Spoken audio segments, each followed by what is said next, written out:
देख रहे हैं डीके न्यूज उत्तराखंड। रुक करते हैं इस वक्त की खास खबर की ओर। बजिंदर सिंह का धरना, चौथे दिन पूर्व विधायक का समर्थन। उधम सिंह नगर के नानकमत्ता से एक बड़ी खबर सामने आ रही है, जहां ग्राम सरोजा के प्रधान पद प्रत्याशी बजिंदर सिंह का अनिश्चितकालीन धरना आज चौथे दिन भी जारी रहा। मामला चुनावी रंजिश और राजस्व विभाग की कथित मिलीभगत से जुड़ा है। बजिंदर सिंह का आरोप है कि उन्हें चुनाव लड़ने से रोकने के लिए फर्जी तरीके से अतिक्रमणकारी घोषित किया गया था। आज इस धरने को धार देने सितारगंज के पूर्व विधायक नारायण पाल भी मौके पर पहुंचे। वहीं नानकमत्ता उप तहसील परिसर में रात दिन का यह धरना प्रशासन की कार्यप्रणाली पर भी गंभीर सवाल खड़े कर रहा है। ग्राम सरोजा निवासी बजिंदर सिंह का आरोप है कि पिछले चुनाव के दौरान विरोधियों और राजस्व अधिकारियों ने एक सुनियोजित षड्यंत्र रचा। बिना किसी पैमाइश के उन्हें अतिक्रमणकारी बताते हुए फर्जी दस्तावेज तैयार किए गए, जिससे उनका नामांकन निरस्त हो गया। लंबी कानूनी लड़ाई के बाद जब बीते 13 फरवरी को राजस्व विभाग की संयुक्त टीम ने खसरा संख्या 672/1 की दोबारा पैमाइश की, तो दूध का दूध और पानी का पानी हो गया। रिपोर्ट में स्पष्ट हुआ कि बजिंदर सिंह का उक्त भूमि पर कोई भी अतिक्रमण नहीं है। अब सवाल यह है कि आखिर वो कौन लोग थे जिन्होंने बजिंदर सिंह को चुनाव से बाहर करने के लिए झूठी रिपोर्ट तैयार की। बजिंदर सिंह को न्याय दिलाने के लिए आज सितारगंज के पूर्व विधायक और कांग्रेस नेता नारायण पाल धरने में शामिल हुए। उन्होंने मौके से ही खटीमा एसडीएम तुषार सैनी से फोन पर वार्ता की। एसडीएम ने आश्वासन दिया है कि सोमवार तक इस पूरे प्रकरण का निवारण कर दिया जाएगा। ये जो स्थानीय स्तर पे जो प्रशासनिक अधिकारी हैं, उन पर निर्वाचन का दारोमदार रहता है और आप कॉन्स्पिरेसी करके किसी को जबरदस्ती आप उसका परिचय ही नहीं दाखिल होने देते हैं। इसमें जो यहाँ पे भाजपा के जो कुछ नेता हैं, उनका हाथ है। उन्होंने तहसीलदार से और नीचे के लोगों से मिलीभगत कर दी। मकान जमीन की यहाँ है तो आधा किलोमीटर दूर दिखा दिया इनका कब्जा। इन्होंने सरकारी जमीन पे कब्जा कर रखा है।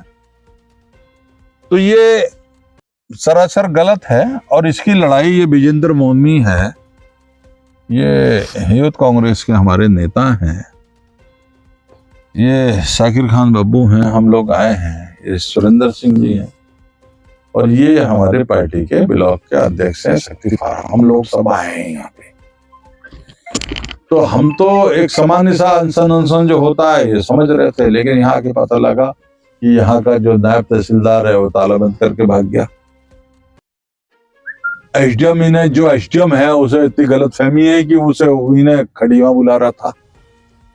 अभी ये डीएम के यहाँ पहुंच जाएंगे तो फिर वो डीएम कहेंगे एसडीएम से कि आपने संज्ञान क्यों लिया, तो वो भीगी बिल्ली बन जाएंगे एसडीएम या और तहसीलदार। तो मैंने कहा भाई परसों 11 बजे यहाँ आओ, इनकी बात को सुनो, जो दोषी है उसे दंड दो। अगर ये गलतफहमी में अधिकारी तो अपनी गलतफहमी दूर कर लें और कॉन्स्पिरेसी करके इसका विजेंद्र का पर्चा भी इन्होंने नहीं दाखिल होने दिया और इसे अभियुक्त जैसा बना दिया है कि ये भूमाफिया हैं।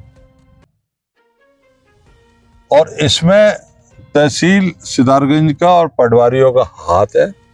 इन्होंने बहुत ज्यादा अनुरोध किया और 20 तर्क मेरे सामने भी दिए, तो लेकिन इनके साथ जो अनजस्टिस हुआ है उसमें कार्रवाई होनी चाहिए।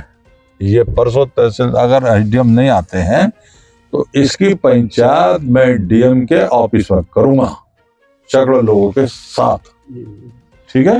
हाँ, पंचायत फिर वहीं होगी इसकी और दोषियों को सजा मिले और बिल्कुल कॉन्स्पिरेसी करके जो ये प्रशासन के लोग अपने आप को ये समझते हैं कि ये किसी का कुछ भी बना सकते हैं, बिगाड़ सकते हैं। तो मैं तो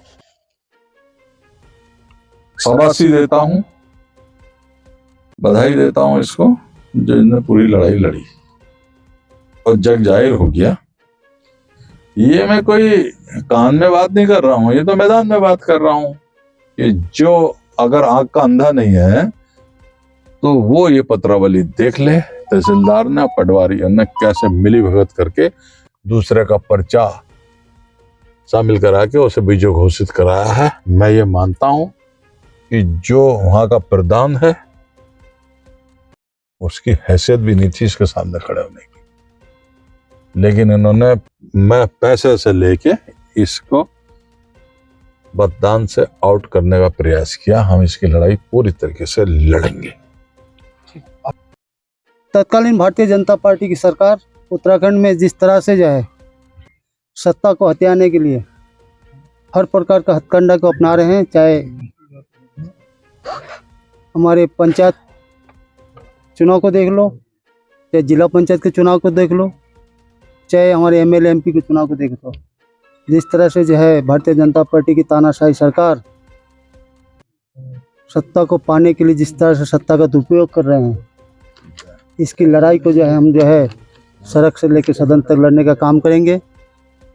हम लगातार जो है मौमी भाई के आंदोलन को समर्थन देने के लिए हम लोग पहुंच रहे हैं और आपके चैनल के माध्यम से कहना चाहता हूं कि प्रशासन कितने भी दबाव में रहे, हम सभी आंदोलनकारी पीछे हटने के लिए तैयार नहीं है। इस लड़ाई को आखिरी अंजाम तक पहुंचा के हम लोग दम लेंगे, ये मैं कहना चाहता हूँ। अब देखना यह होगा कि जांच रिपोर्ट में निर्दोष पाए जाने के बाद प्रशासन उन दोषी अधिकारियों पर क्या कार्रवाई करता है जिन्होंने झूठी रिपोर्ट तैयार की थी। क्या बजिंदर सिंह को उनका खोया हुआ अधिकार और सम्मान वापस मिल पाएगा? ऐसी और तमाम खबरें पाने के लिए बने रहिए हमारे साथ। इस खबर में फिलहाल इतना ही। जल्दी मिलते हैं किसी और खास खबर